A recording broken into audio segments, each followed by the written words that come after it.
Hey guys, it's Shannon from Taste of Home. Today I'm gonna show you how to make something that I am kind of famous for, scrambled eggs.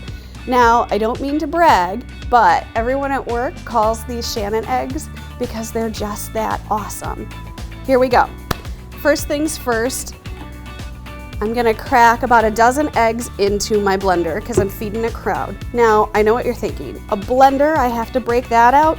Let me tell you, it's worth it because it gets so much air into the eggs that they are gonna be super fluffy. So get those in there.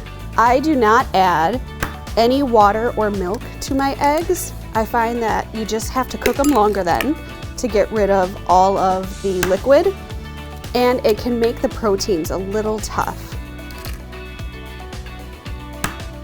If you want to add something, a little milk is okay, but don't overdo it. We're going to add sour cream at the end, so you're going to get your creaminess that way. Here we go. Let's get some air going.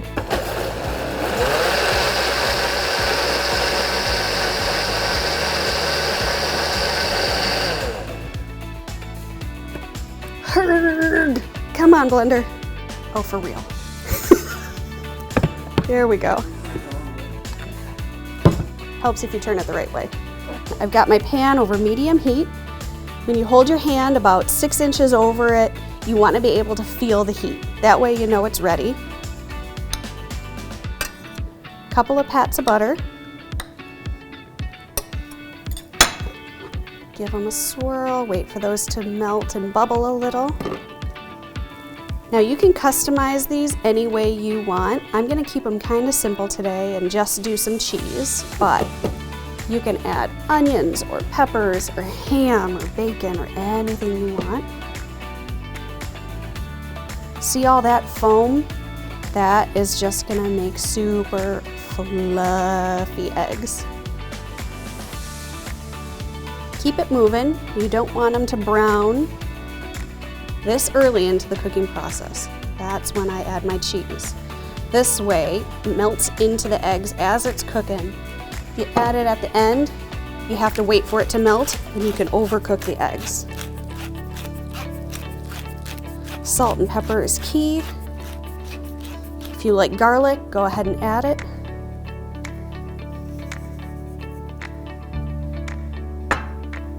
Keep it moving. You're gonna get lots of nice, luscious sheets and curds here.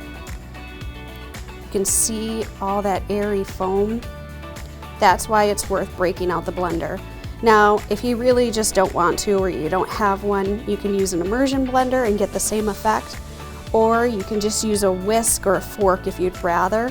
Just make sure you break down the eggs really well and get lots of air worked into them. It's about halfway cooked. If you were gonna add vegetables or ham or anything like that, this is where you would stir them in if they're already cooked, just so that they can kind of heat up with the egg. When we get to about 90% done, I'm gonna pull them off the heat because I like them super creamy. And then we're gonna stir in the secret ingredient, the sour cream. Look at that. Look how fluffy they are. So we're almost all the way cooked. They're gonna carry over cook off the heat, so I'm gonna pull them off and go in with just a couple of dollops of sour cream. Stir until they're fully incorporated, and we are ready to go. Grab a serving bowl.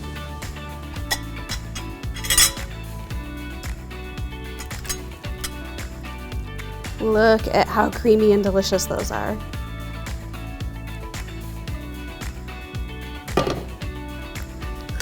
Now, my favorite way is to serve them with toast.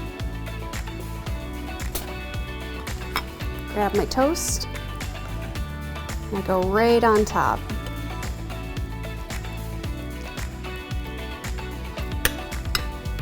And just a little bit of dill. Look at that. All right, guys, it's time to dig in. This is how you make epically creamy, fluffy, delicious scrambled eggs. I hope you give it a try.